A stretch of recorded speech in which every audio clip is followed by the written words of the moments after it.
Every day, I'm working through this book.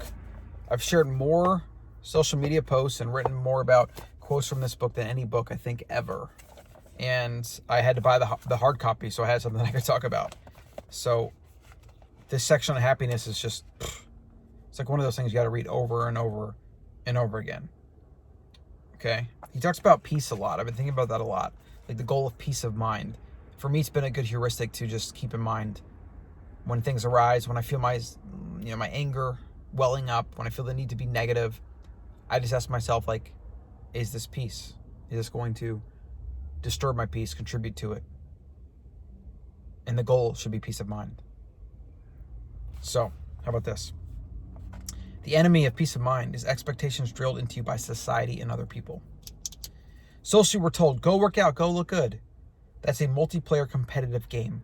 Other people see if I'm doing a good job or not. We're told, go make money, go buy a big house. Again, external multiplayer competitive game.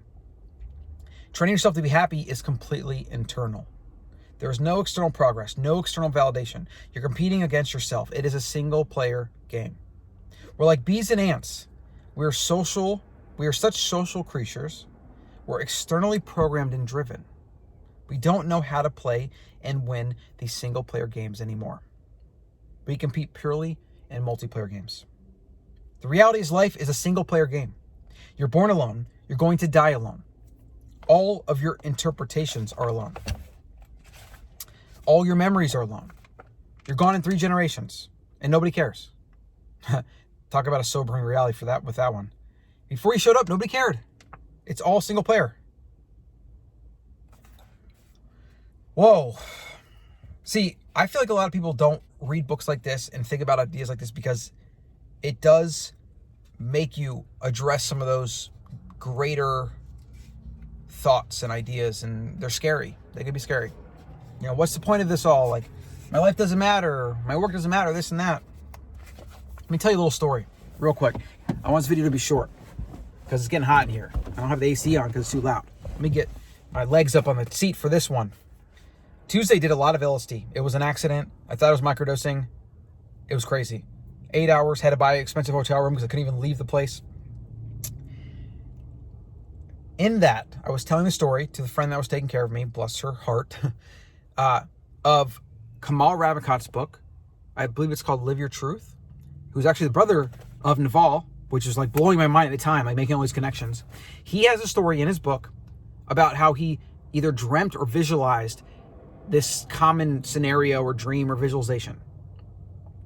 He's riding on a beam of light, and up pulls next to him God. God is riding on another beam of light because, that's what God does. And so God makes some like funny comment as if you'd like say to somebody on the train passing by, commuter, just some funny observation, and then is about to speed away on his beam of light. And the brother, Kamal, in his mind, is like, oh, hey, wait. He's like, and God kind of looks at him. You want to ask me, what's the meaning? What's it mean to all this? Go ahead. Ask me. And then the brother says, yeah, what's the meaning? What's the meaning of life? What's the purpose of all this? So God looks at him and says, you are. And that is profound. The visualization of it, the story, this is something I think I will remember for the rest of my life and tell my kids. I was on LSD, so like this was taken to another level. And then I started talking about how I've been recommending this book and then Kamal's book. I kind of like found by accident, completely separate from this book. And then I started reading it, and just crazy. Like when you're on a psychedelic like that, and you like visualize. I visualize like all these things are like connected, like this crazy circle where everything is connected. So that was very profound to me, and I was very into that story, and I remember telling that story and being really excited about it. But at the end of the day, it ties into this, what I just read. Life is a single player game, yet we live most of our life in those multiplayer modes, and that's where all of our problems come from. So if you were riding on a beam of light talking to God, and God told you that you're the point, you're the purpose of everything, right? Just being you, being alive is the purpose. Think about that. That's beautiful. It's magical. It's actually something that for me, somebody who's read literally hundreds of books at this point, I consider myself well-read, knowledgeable, self-aware. I've been thinking about things. I've gone through struggle. I've lived a pretty, I would say, roller coaster ride of a life, but generally good. I'm happy about it, but there's a lot of ups and downs as life tends to have. And I feel like that was profound to me. I felt like it was. I felt like it almost answered some questions, because when I grew up believing in God and religion and things like that, to like being an adult and being more science-minded, analytical, and maybe probably believing there's not a creator, maybe we're in a simulation, I don't know.